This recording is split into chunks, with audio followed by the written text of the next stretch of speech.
and gas for transportation. The major thing necessary are one, an oxygen cylinder. If you don't have an oxygen cylinder, what I suggest you go for is a 50-liter keg that has been cut on the side. It looks a little bit either a 10-liter keg,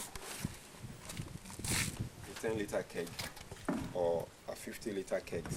Oh, wait a minute, madam, this looks like a keg. This looks like my cotton. This 50-liter keg. It looks like a keg. Yeah, I know. It was one fellow who cut stupidly like this. Are you sure it's yours or mine?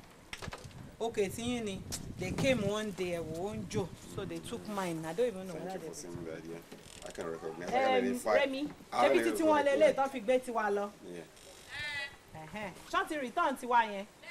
I hope you're not recording that. I've recorded it. No. They took ours and returned. No, the fellow cut this one. You know, people keep planning. This is an ugly cut. The ideal cut is about this, so that you can actually close up a little, so that the catfish cannot come out. You can use it for broodstock too. At the same time, use it for fingerlings. Once you have a big journey. But if the weather is harsh, it's important to now sew a sack, like what they used to carry. Jute bags. Then you wet the back of the jute bags with water, so that some evaporative cooling will be taking place inside the keg. You can also use this keg too. There is this is a 25-liter keg. Now, black color seems preferable. It gets the fish relaxed. Now, this 25 liters, depending on the size of the fingerlings, can take anything from 500 to about 2,000 for anything from about 3 to 9 hours. Now, this one, of course, will go about half that number. Now, if you have to use a black nylon bag, I beg you, don't go beyond 500 or thereabout maximum. And the size better be the finger size exactly, not post fingerlings. Now, moving away from that, let's look at a more professional way of packaging your fish. What you need first is an oxygen cylinder to which a nozzle is attached. Brass, then a hose clip, and a hose to be able to bring out the hair. Of course, you will need nylon bags like this. These are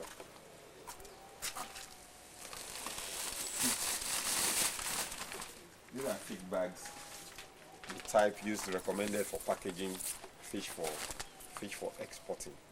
Now, the first thing to do is to prevent. You are going to use a nylon bag on a two-fold. The edges are tied or knotted in such a way that this prevents the fish from hiding in the crevices when you put water, so that you won't lose about 2 or 3 fish that will end up polluting your water and causing disaster. Now, this is how to go about knotting the edge of the nylon. Let me demonstrate one to you.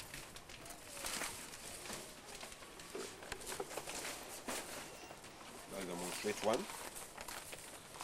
Maybe switching off when it comes to wrap the edge, and then you now go that way. 1, 2, 3, 4, 5, 6, 7, 8, 9, 10, 11, 12, 13, 14 anymore. And then you fold it. If you don't fold it, once you put water in the bag and lift it, the rubber band can just slip off and you're back to square one. So you bend it in a cap form, and then you continue your rubber banding. 15, 16, 17, 18, 19, 20, 21, 22, 23, 24, 25, until you have no more rubber available in your hands and you have a tight bond. So you do it for the second side too.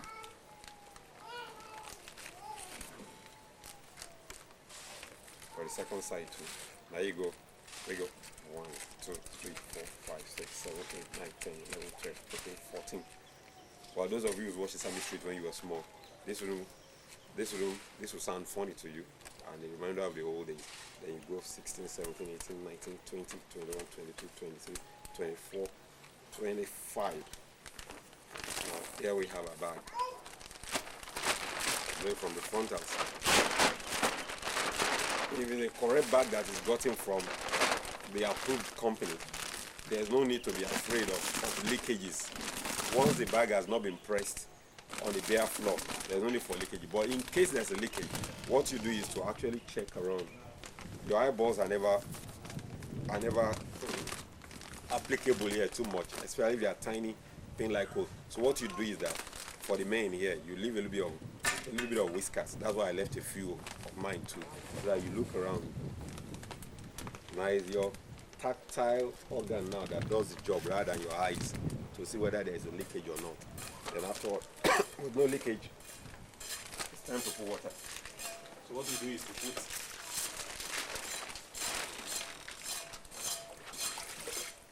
the kind of bowl you used to wash your hands when you take apple or gari, or what do you call it? You go one. What we're going for is about 4 liters of water. 2, 3,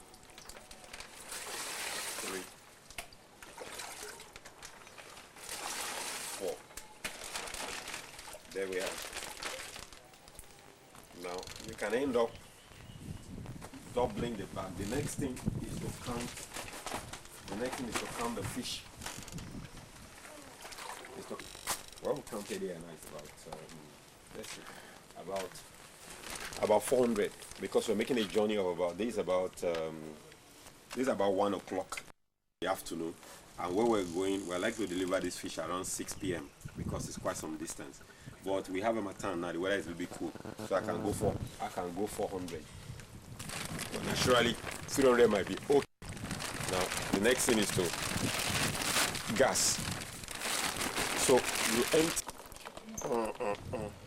My water seems not to be enough in here. My water seems not to be enough here.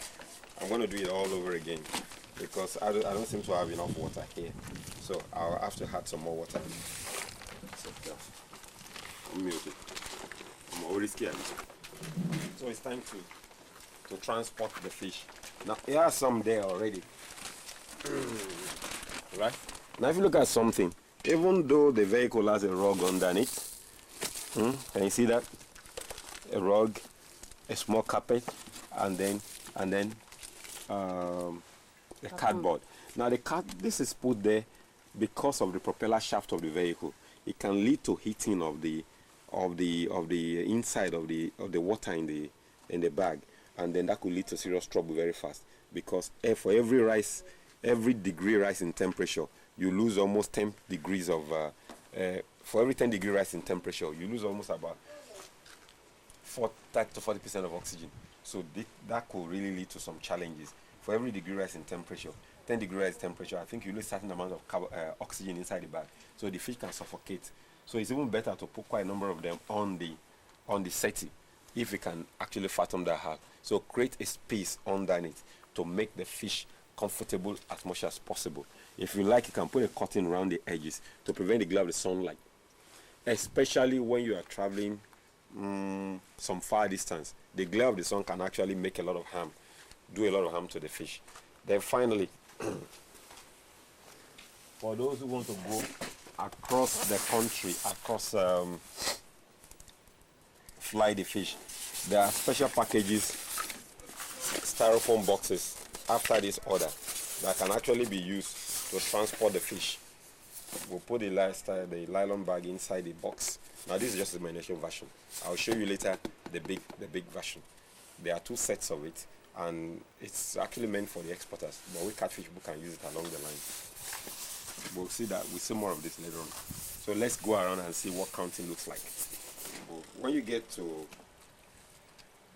want to make fingerlings available to the customer, what you're looking for is uniformity of sizes, which is a very tasking work, because that means you have to sort the thousands of fish individually to put them in size classes so that they will not cannibalize on each other. Now to make that happen, let's see how that goes by. Now a elemental sorting has been done already.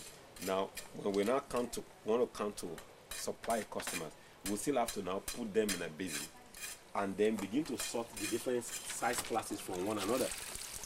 So you take them bit by bit, and we can look at here, we have different size classes here. These are obviously post fingerlings. These are getting close to about 4 to 5 inches. Then you have the fingerlings. Yeah, this is what you have. This is what we call a fingerling. Of course, small advanced fries, or what you call juvenile, have been removed from this entirely. Now, some people call this juvenile in Nigeria, but that is wrong. This is supposed to be post fingerling. A juvenile is smaller than this. Wait a minute. What's this black fellow? Sometimes you have this freak of nature reverting back to their original parents. You see one in about 20,000 of this kind of black color. It doesn't matter. It's just part of their pedigree. So what we're doing now is to now sort out. So we have about 3 classes here now. The post fingerlings, the fingerling size, that's about this, and then you now have the ones that are just coming up, maybe juveniles that are small. I'll throw them back to that side. Throw them back. So let's see how we count now. I gotta put my hand in water because it's drying up, so that I won't scald the fish. So we're 22 already. Now let's go 23. Put my hand in water. This is 24, 25, 25, 25. You'll get out of the way. 26, 27, 28, 29, 30, 31, 32, 32. You get out of the way. 32, isn't it? 33. Oh, 34. That's more inside. I'm counting a half. 35, 36, 37, 38.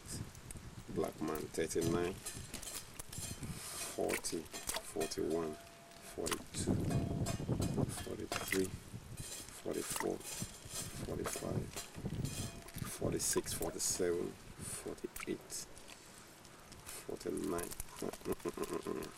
49, 50, 51, 52, 53. Let's see the girl, folks, like 53. Who can pass now? I suppose fingerling. 54. 54. Everybody looks a little bit similar now. This guy's a little smallest. 54. So all of them will pass as fingerling and then juvenile. 54. No, it won't go. 54. These are all about 2 inches. They will not go. 54. They'll pass away. They'll pass it as fingerlings, but not post fingerlings. They're about 2 inches, 2 to 3. Yeah, 2 to 3 inches.